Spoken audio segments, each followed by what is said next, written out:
امام احمد بن حنبل اتنا بڑا امام ہے، جب غوث پاک امام احمد بن حنبل کے پاس تشریف لے جاتے ہیں، مزار پر جب غوث پاک جاتے ہیں امام احمد بن حنبل کے، تو امام احمد بن حنبل عقیدت کی وجہ سے قبر کے باہر تشریف لے آئے۔ امام احمد بن حنبل غوث پاک جب مزار پہ پہنچتے ہیں، ابھی تو غوث پاک کچھ کہنا چاہتے تھے، امام احمد بن حنبل قبر کے باہر آ گئے اور فرمانے لگے، کیونکہ غوث اعظم تو مقلد امام احمد بن حنبل کے، تو آپ فرمانے لگے، اے شیخ عبد القادر جیلانی، بے شک میں علم شریعت، علم حقیقت، علم حال اور فعل حال عبد القادر تمہارا محتاج ہوں۔ امام احمد بن حنبل خود کہتے عبد القادر میں تمہارا محتاج ہوں، علم شریعت کے اندر، علم حقیقت کے اندر، علم حال کے اندر اور فعل حال کے اندر میں تمہارا محتاج ہوں۔ اور امام احمد کبیر رفاعی بلند آواز سے، بڑا بڑوں کو جانتا ہے نا، اب امام احمد کبیر رفاعی خود کتنے بڑے امام ہیں، سرکار کی بارگاہ میں حاضر ہوتے ہیں، سلام عرض کرتے ہیں، سرکار دو عالم کا دست مبارک احمد کبیر رفاعی کے لیے باہر تشریف لاتا ہے۔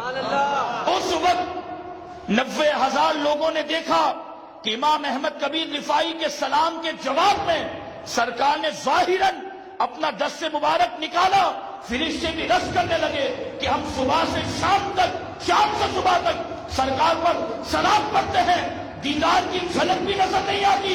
یہ احمد کبیر رفاعی کون ہے کہ مصطفیٰ کی بارگاہ میں آئے؟ سرکار نے براہ راست دست انور باہر نکالا، احمد کبیر رفاعی نے بوسہ لیا اور سرکار دو عالم نے بتایا، یہ میرا بیٹا ہے جس کا مقام میری بارگاہ میں اتنا بلند و بالا۔ وہ امام احمد کبیر رفاعی غوث پاک کے بارے میں پتہ ہے کیا فرماتا ہے؟ فرمایا غوث اعظم کے دائیں ہاتھ میں شریعت کا سمندر ہے۔ اب یہ الگ بات ہے شریعت کیا ہے اور سمندر کیا ہے۔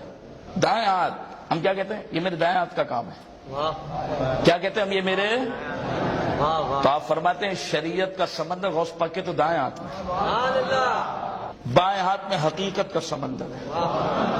اب یہ حقیقت اتنی بڑی بات ہے کہ ہم سب اس کے قریب بھی نہیں پہنچے ابھی۔ امام کہتے ہیں کہ غوث پاک کے بائیں ہاتھ میں حقیقت کا سمندر ہے۔